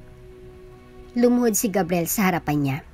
Tumitig sa kanyang mga mata na parang may hinahanap na katotohanan. Kung hindi mo ako papayagan, Maria, lalaban pa rin ako para sa kanila. Dumaloy ang luha sa pisngi ni Maria. Tinakpan niya ang kanyang mukha ng kanyang mga kamay at kasabay ng isang mahinang hikbi. Tuluyan na siyang bumigay. Sa labas, humupa ng bahagya ang ulan. Ang kulog ay parang paalis na sa malayo. Pero ang bagyo sa pagitan nila ay nagsisimula pa lang. Natulala si Maria. Parang nagyalo sa kanyang kinaupuan. Ang kanyang puso ay nakabitin sa pagitan ng kawalan ng tiwala at pag-asa. Nakalod si Gabriel sa harapan niya. Ang mukha nito ay walang bahid ng pride. Ang lahat ng pagmamalaki na kilala niya sa lalaking ito ay tuluyan ng naglaho. Sa loob ng 5 taon, siya lang ang lumaban para sa kanyang mga anak. Siya lang ang nagdadala ng bigat ng pagiging ina at ama. Pero ngayon, narito si Gabriel. Nag-aalok na dalhin ang kalahati ng bigat na iyon. Pero kaya ba niyang magtiwala? Narinig ko ng masalitang yan noon, Gabriel. Mahina niyang sabi, halos hindi marinig. Mga pangakong iniwan lang ako nung mahirap na ang laban. Humigpit ang panga ni Gabriel. Mariin niyang tinignan si Maria. Hindi ako sila, Maria. Nandito ako. Maingat niyang hinawakan ang kamay ni Maria. Dinantayan ng malaking kamay niya ang maliit niyang kamay. At hindi na ako aalis. Tumingin si Maria sa kanilang mga kamay. Kumakabog ang dibdib niya sa dami ng emosyon. Hindi lang akong pinapangakuan mo, Gabriel. Pati sila. Tumingin siya sa kama kung saan mahimbing natutulog si Nalia, Leo at Lucas. Mga inosenteng mukha na walang alam sa gulo sa pagitan ng kanilang mga magulang. Tumingin din si Gabriel. At doon, unti-unting bumigat ang ekspresyon ng kanyang mukha. Parang nabura ang lahat ng kasiguruhan at napalitan ng pananagutan. Alam ko, mahinang sabi ni Gabriel, puno ng pagkakaintindi. At handa na ako para doon. Huminga ng malalim si Maria, pilit na pinapakalmang kanyang sarili. Kung saktan mo sila, Gabriel, kung masira mo sila, hindi ko gagawin. Puto ni Gabriel, matatag ang kanyang boses. Ipinapangako ko sa'yo. Pero ang mga pangako ay hindi na sapat para kay Maria. Patunayan mo. Sabi niya, hinila ang kanyang kamay mula sa pagkakahawak ni Gabriel. Tumayo siya, pinunasan ang kanyang mga luha, at tumitig sa kanya ng diretso. Huwag kang magsalita. Patunayan mo. Tumayo si Gabriel. Diretso ang tingin, hindi umurong. Gagawin ko. Sa unang pagkakataon sa loob ng 5 taon, naramdaman ni Maria ang bahagyang init ng pag-asa. Pero alam niya ang pag-asa ay isang marupok na bagay. Isang maling galaw ay tuluyan nitong mawawasak. Kinabukasan, humalimuyak sa kusinang amoy ng pritong itlog at mantikilya. Tumatawa si Leah habang tinutulungan sina Lucas at Leo na haluin ang pancake batter. Nakaupo si Maria malapit sa lababo. Pinupunasan ng mga kamay gamit ang dish towel. Tahimik na pinapanood ang eksena sa kanyang harapan.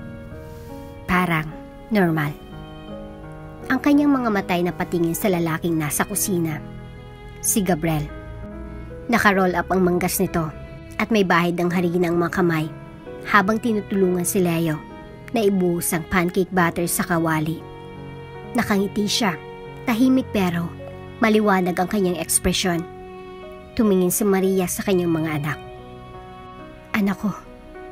Anak namin. Napalunok siya. Ramdam ang bigat sa kanyang dibdib.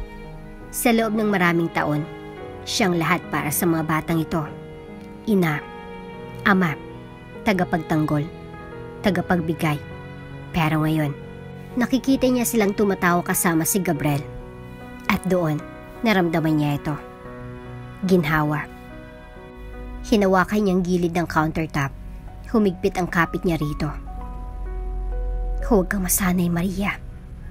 Bulong niya sa sarili. Aalis din siya. Palaging umaalis sila.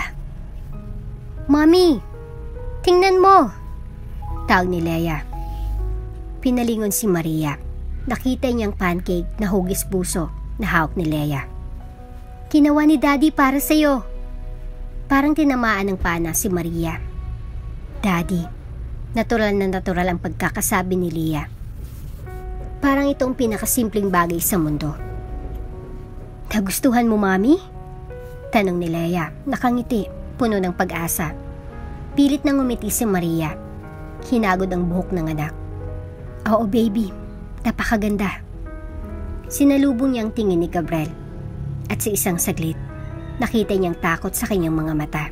Hindi takot sa pagkatalo. Takot na mawala sila. Ang kapayapaan ay panandalian lamang. Bandang tanghali, isang katok sa pintong naghatid ng malamig na kilabot sa likod ni Maria. Huwag mong buksan. Mariing sabi ni Maria. Mas matalim ang boses kaysa sa inaasahan niya. Nagtamang tingin nila ni Gabriel at kita sa mga mata nito ang pag-aalinlangan. Sino yan? Tanong niya, dahan-dahang lumapit sa pinto. Huwag na huwag mong buksan. Ulit ni Maria, mabilis na pumesto sa harap ng pinto para pigilan siya. Pero huli na. Pag-ikot pa lang ng kandado ni Gabriel, bumukas ng malakas ang pinto. At doon bumungad si Mrs. Evelyn Montenegro. Tumapak siya papasok na parang reyna na in-inspeksyon ng kanyang kaharian. Kasunod niyang 2 lalaki na kaitim na suit. Ang mga matay malamig at matalim. Ang isang mapanuyang ngiti ang gumuhit sa kanyang mga labi. Isang ngiting kayang patigilin ang araw. Oh, tingnan niyo ito, sabi ni Evelyn. Dumadaan ang mga mata niya mula kay Gabriel, kay Maria, at sa mga batang naglalaro sa sahig. Napakagandang eksena ng isang maliit na pamilyang masaya. Nanigas ang mukha ni Gabriel at kitang bigat ng tensyon sa kanyang panga. Ina, hindi ka welcome dito. Hindi ito bahay mo, Gabriel. Sagot ng matriarka at sinuliapan si Maria na parang dumilag sa ilalim ng kanyang sapatos. At lalong hindi ito bahay ng babaeng yan. Umalis ka. Ang boses ni Gabriel ay parang bakal.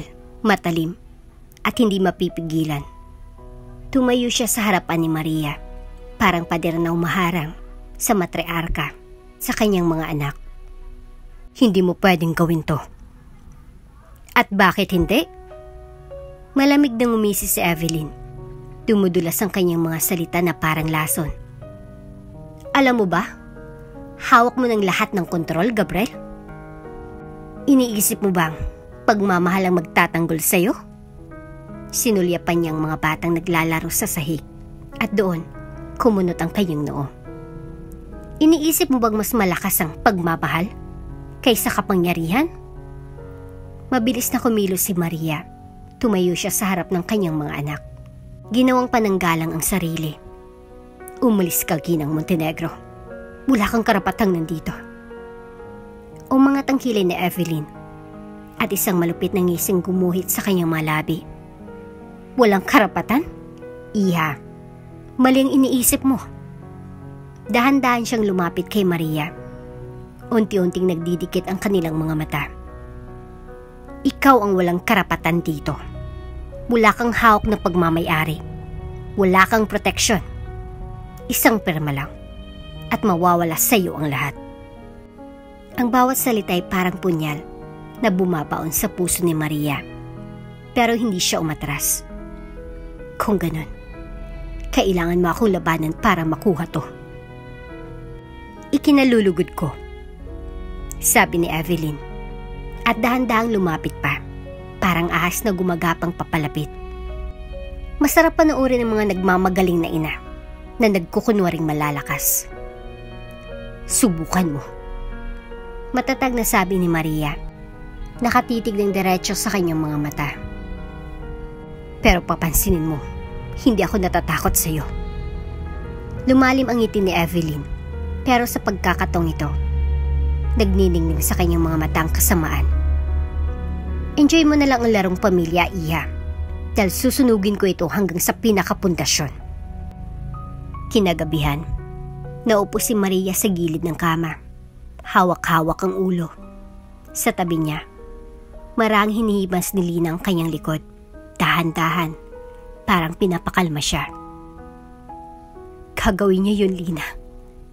Garalgal na sabi ni Maria, punong-puno ng takot ang kanyang boses. Kukunin niyang mga anak ko. Hindi niya magagawa yun. Matatag na sagot ni Lina. Hinigpitan pang hawak sa balikat ni Maria. Hanggat nasa tabi mo si Gabriel, hindi niya magagawa yun. Umiling si Maria, puno ng luha ang kanyang mga mata. Anak niya si Gabriel, Lina. Palaging pipiliin niyang ina niya. Palaging ganon. Sigurado ka ba dyan? Mahina pero matatag na tanong ni Lina. Dahil mula sa nakikita ko, hindi siya tumitingin kanino pa man, kundi sa'yo at sa mga bata mula nang dumating siya. Napatingin si Maria sa pinto ng kwarto. Naririnig niyang boses ni Gabriel sa hallway. Sinasabihan ng mga bata ng isang bedtime story bago matulog. Naririnig niyang halakhak ni na Leo, Lucas, Leia. Bumigat ang kanyang puso sa bigat ng nararamdaman. Takot ako, Lina. Amin ni Maria. Parang nabasag na siya. Hindi ko kayang mawala sila. Hinawakan ni Lina ang kanyang balikat, kasabay ng pagtingin sa kanya ng diretso. Kung takot ka, lumaban ka, Maria. Madiin niyang sabi. Lumaban ka, kagaya ng palagi mong ginagawa. Pero ngayon, hindi ka na nag-iisa. Malamig at walang buhay ang silid ng lupon. Mga dingdingay gawa sa salamin. At ang malamig na liwanag mula sa ilaw ay nagpaparamdam ng kalungkutan. Sa dulong bahagi ng lamesa, naroon si Evelyn Montenegro. Nakaupo ng diretsyong-diretso at isang ngiting kasing talim ng basag na salamin ang nasa kanyang mukha. Pumasok si Gabriel kasabay ng kanyang abogado. Ang mga mata niya ay nakatutok sa kanyang ina. Anong meron dito, ina? Matigas na tanong ni Gabriel. Ngumisi si Evelyn, kinuha ang isang makapal na sobre at itinapon ito sa mesa. Simple lang, Gabriel. Aniya, malamig ang boses. Mga papeles ng custody. Nag-file ako para sa emergency guardianship ng mga bata. Epektibo kaagad. Halos sumabog ang mundo ni Gabriel. Hindi mo pwedeng gawin yan. Ngumiti si Evelyn, pero mas malamig pa sa yelo ang tingin niya. Panoorin mo. Sa bawat salita, parang naririnig ni Gabriel ang pagbagsak ng bawat pader na itinayo niya. Wala kang karapatan. Mariing sabi ni Gabriel, kumukulo ang galit sa ilalim ng kanyang boses. Hindi mo pwedeng kunin sila. Naningkit ang mga mata ni Evelyn at bumakas ang ngiti sa kanyang mga labi. Anak, matagal ko nang ginagawa ang mga bagay na hindi ko pwedeng gawin. Mabagsik ang pagdinig sa korte. Bawat pagkakamali ni Maria ay inilabas at binulgar. Ang kanyang kahirapan, ang kanyang mga trabaho, at ang kanyang desperasyon, lahat ng hirap at pagsusumikap niya para itaguyod ang kanyang mga anak ay pinakita bilang kapabayaan. Ngunit biglang tumayo si Gabriel. Ang boses niya ay malakas, malinaw, at hindi matitinag. Nakatayo ako sa tabi ni Maria. Umalingwangaw ang boses niya sa loob ng korte, parang kulog na bumalot sa buong silid. Hindi na siya nag-iisa. Tahimik ang buong korte. Lahat ng matay nakatutok sa kanya. Nagtagpo ang tingin ni Maria at Gabriel. At sa sandaling iyon, napagtanto niya na may nagbago. Hindi lang siya lumalaban para sa mga bata. Lumalaban siya para sa kanya. Isang malakas na hampas ng martilyo mula sa hukom. Ang kustudiya ng mga bata ay mananatili kay Maria Alvarez. Walang matibay na dahilan para baguhin ang tagapangalaga. Parang biglang nabunutan ng tinik si Maria. Bumagsak ang luha sa kanyang mukha. Hindi niya na napigilan. Mahigpit na hinawakan ni Gabriel ang kanyang kamay. Ligtas na kayo. Bulong ni Gabriel malambot at puno ng katapatan. At sa unang pagkakataon, sa matagal na panahon, naniwala si Maria. Nakaupo si Maria sa tahimik na sala. Hinihimas ang malambot na buhok ni Lia. Sa wakas, mahimbing nang natutulog ang mga bata, mahina, at kalmado ang kanilang paghinga. Mas magaan ang pakiramdam ni Maria. Mas magaan kaysa sa naramdaman niya sa loob ng maraming taon. Paulit-ulit na umalingaw sa kanyang isip. Ang hatol ng hukom, parang kanta na ayaw niyang kalimutan. Ang kustodiya ay mananatili kay Maria Alvarez.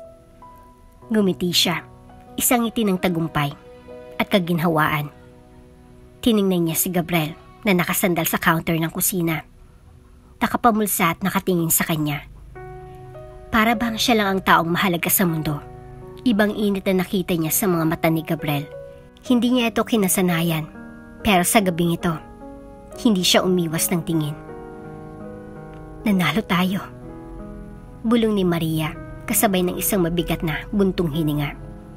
Sa wakas, nanalo tayo. Lumambot ang ekspresyon ni Gabriel. Hindi Maria. Ikaw ang nanalo.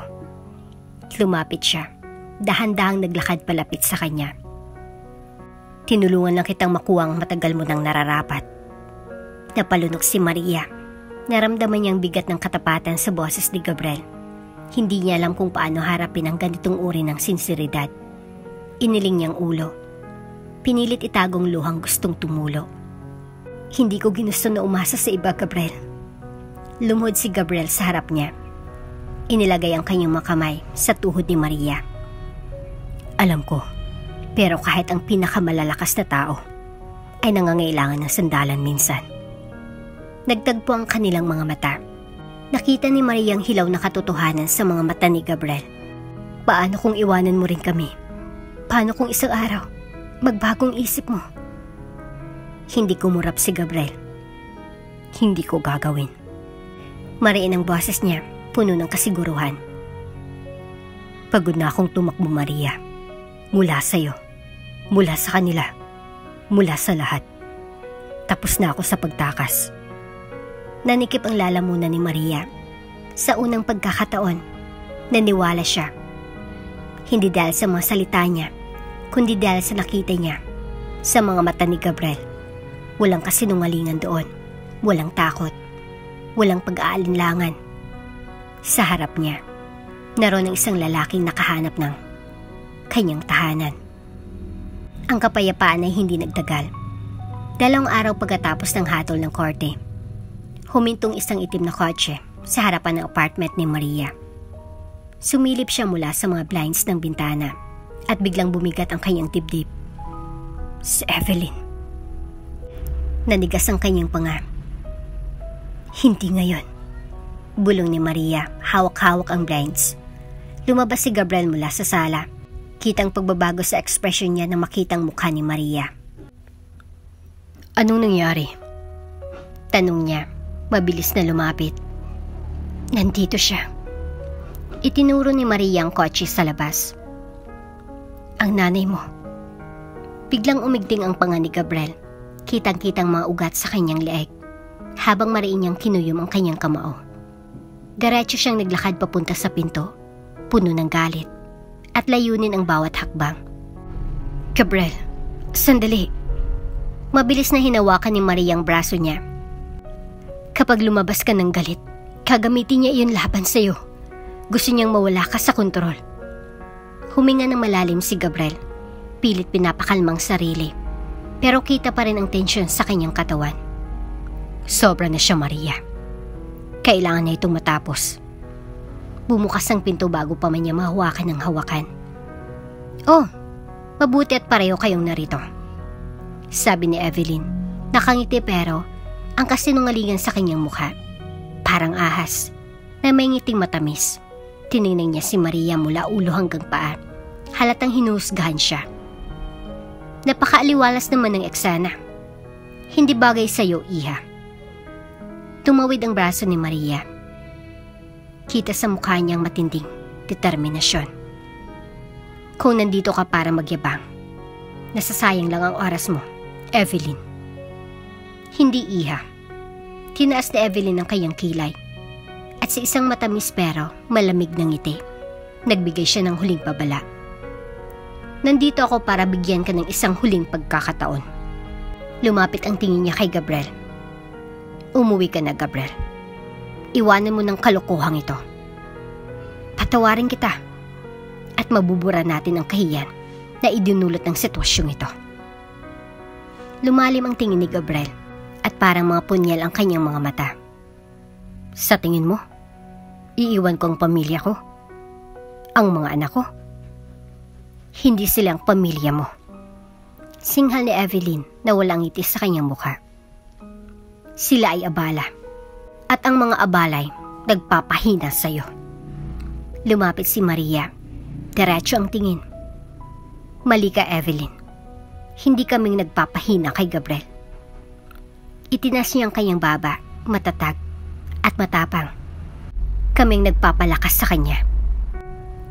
Sa unang pagkakataon, nakita ni Maria na nagbago ang ekspresyon ni Evelyn. Hindi ito galit. Ito'y inggit. Pero mabilis na bumalik ang kasamaan sa kanyang mukha. Mataas ang paglipad mo, Maria. Malamig na sabi ni Evelyn habang papasok sa kanyang kotse. Pero kapag bumagsak ka, sigurado akong hindi ka masasalo ni Gabriel. Sumakay siya at mabilis na umalis ang kanyang kotse.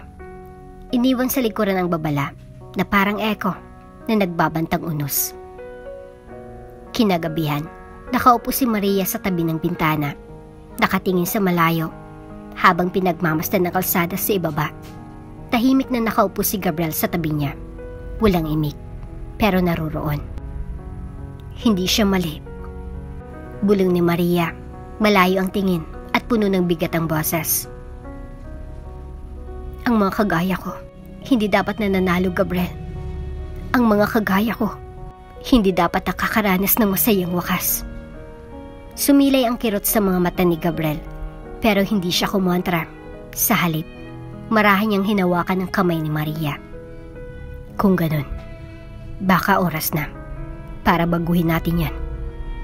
Tumingin si Maria sa kanya at sa kanyang mukha naroon ang pag-aalinlangan at takot. Paano kung tama siya? Paano kung bumagsak ako? Hinigpitan ni Gabriel ang hawak sa kanyang kamay. Sasaluhin kita, bawat pagkakataon. Nanginig ang labi ni Maria, pero dahan-dahang siyang tumango. Sa gabing iyon, pinili niyang maniwala, kahit para lang sa gabing iyon. 3 linggo ang lumipas, isang sulat ang dumating para kay Gabriel. Nakasilyo ang isang sobre, sa may gintong palamuti. Isang disenyo na alam niyang galing lang si isang tao. Si Evelyn. Hinawakan niyang sobre na parang bomba, na anumang oras ay maaring sumabog. Nakatingin si Maria mula sa kabilang panig ng kusina. Kita sa mukha niyang pag-aalala. Bubuksan mo ba yan? Tanong ni Maria. Sinusuri ang bawat kilos ni Gabriel. Umiling siya. Hindi inalis ang tingin sa sobre. Kung galing sa kanya, lason yan. Ngunit nanatili ang sulat sa ibabaw ng mesa, parang isang hamon na naghintay ng tugon.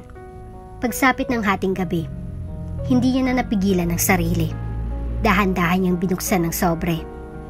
At pagdampi ng kanyang mga mata sa laman ng liham, nanlaki ang mga mata niya sa gulat. Maria. Tawag niya, basag at garal-galang boses. Kailangan mong makita to. Mabilis na lumapit si Maria. Kitang kaba sa kanyang mukha. Ano yan? Tanong niya. Pilit na kumakapit sa kaunting lakas ng loob na meron siya. Inabot ni Gabriel ang papel. Nanginginig ang kamay niya.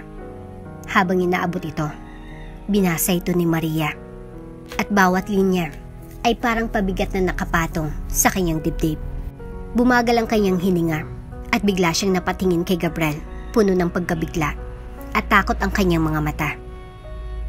Nagsampa ulit siya ng kaso. Bulong ni Maria, mahina at nanginginig ang boses. Pero ngayon, sinasabi niya, hindi tayo karapat-dapat maging mga magulang. Napaluhod si Maria. Hindi kinayang bigat ng balita. Mabilis siyang sinalo ni Gabriel. Hawak siya ng mahigpit. Hindi siya mananalo, Maria. Madiin niyang sabi, buong tiwala sa kanyang boses. Hindi siya mananalo. Pero kahit si Gabriel, ay hindi kayang itago ang takot na unti-unting sumisiksik sa kanilang dalawa. Dahil sa pagkakataong ito, alam nilang hindi na nagbibiro si Evelyn. Malamig at mabigat ang hangin sa loob ng korte. Mas malamig pa ito kaysa sa noong huling beses na rito si Maria. Ramdam niyang malamig na hangin sa kanyang balat, pero mas malamig pa ang takot sa kanyang puso. Nagsalita ang abogado ni Evelyn. Binabanggit ang bawat pagkakamali ni Maria na parang listahan ng kasalanan. Ilang trabahong mababang kita, hindi maayos na kondisyon ng tirahan, at mahal na hukom. Wala siyang legal na karapatan sa mga batang ito. Nanginginig ang kamay ni Maria habang mahigpit na hinawakan ang kamay ni Gabriel sa ilalim ng mesa. Naramdaman niyang mga kuko niya na kumakapit sa kanyang balat, pero hindi siya bumitiw. Nang tawagin si Gabriel, tumayo siya. Ang bawat galaw niya ay puno ng kumpiyansa at lakas na parang isang mandirigma na harap sa isang laban na hindi niya planong matalo. Ang mga batang ito ay akin, mahal na hukom. Malakas at malinaw na sabi ni Gabriel, puno ng otoridad ang boses. Biological, legal, at emotional. Alam ko kung anong itsura ng tunay na kapabayaan. At hindi yon si Maria Alvarez. Siyang kanilang bayani. Natigilan ang lahat sa silid ng korte. Tumigil ang bawat bulong, ang bawat kilos. Lahat ng matay nakatuon kay Gabriel. Kitang-kita ni Maria ang pagbagsak ng ekspresyon ni Evelyn. Parang biglang nagbagong kulay ng kanyang mukha. Ang babaeng laging kontrolado ay ngayon ay parang naubusan ng lakas. Inayos ng hukom ang kanyang salamin at tumingin sa kanilang dalawa. Mananatili ang kustudiya kay Ginong Montenegro at Ginang Alvarez. Tinanggihan ng korte ang petisyon ni Evelyn Montenegro. Parang bumagsak ang mundo ni Evelyn. Tumunog ng malakas ang paggalaw ng upuan niya habang mabilis siyang tumayo. Hindi pa tapos to, sigaw niya, galit na galit. Naririnig mo ba ako, Maria? Hindi pa tapos to. Mabilis na humakbang si Gabriel. Humarang sa pagitan ni na Evelyn at Maria. Tapos na ito, ina. Diretso niyang tiningnan si Evelyn, punong-puno ng tapang at kasiguruhan ang kanyang boses. Tumingin si Evelyn kay Gabriel, kitang matinding galit at pagkabigo sa kanyang mga mata. Hindi mo alam kung anong gyerang sinimulan mo, Gabriel. Hindi ko kailangang malaman. Sagot ni Gabriel. Alam ko kung paano ito tatapusin. Dahan-dahang umatras si Evelyn, pero kita pa rin ang galit sa bawat hakbang niya. Hindi siya nanalo ng ganun-ganun lang. Nang makalabas na si Evelyn, migpit na niyakap ni Gabriel si Maria. Ramdam niyang bigat ng biglaang mawala mula sa kanilang mga balikat. Tumulo ang luha ni Maria. Pero sa pagkakataong ito ay mga luha ng kaluwagan. Tapos na, bulong ni Gabriel habang niyayakap siya ng mahigpit. Tapos na, Maria. At sa wakas, naniwala si Maria na totoo iyon. Pagkalipas ng ilang linggo, nakatayo si Maria sa tabing dagat kasama ang kanyang mga anak.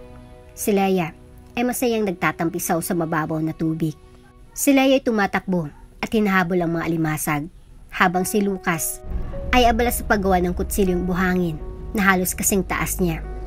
Mainit ang sikat ng araw na dumadampi sa kanyang balat, at ang simoy ng dagat ay nagdadala ng halimuyak ng asin at kalayaan. Lumapit si Gabriel. May dalang tasa ng kape. Nakangiti siya, malambot, at mapayapa ang kanyang ekspresyon. Maganda, hindi ba? Tanong niya, nakatingin din sa mga bata. Pinanood ni Maria ang kanyang mga anak. Bahagyang nangingilid ang luha sa kanyang mga mata. Oo, maganda. Bulong niya, puno ng pagmamalaki at ginhawa. Marahan siyang niyakap ni Gabriel mula sa likod. Inilapit siya sa kanya. Naramdaman ni Maria ang tibok ng puso niya sa kanyang likuran. Matatag. Palaging naroroon. Ligtas na tayo, Maria. Mahina niyang sabi habang hinahalikan ang kanyang sentido. Wala nang takbuhan. Yumuko si Maria at ipinikit ang kanyang mga mata. Hinayaang lumubog sa kanyang puso ang bawat salita. Niyakap siya ng init ng kanyang mga salita at pinunan ang mabitak sa kanyang pagkatao na matagal niya nang dala. Wala nang takbuhan. Inulit ni Maria, nakatingin sa kanyang mga anak na masayang tumatawa at naglalaro sa alon. Sa unang pagkakataon, matapos ang mahabang panahon, naramdaman ni Maria ang tunay na kapayapaan. Dahil sa pagkakataong ito, hindi na siya mag-isa sa laban. Ngayon, may pamilya na siya. At iyon ang nagbago ng lahat. At dito na nga po nagtatapos ang ating kwento. Hanggang sa muli! Bago ka pa lang sa channel neto, ibang kwento ni Ate Jane, istorya mo, ikwento ko. Huwag kalimutang pindutin ang notification bell at subscribe button.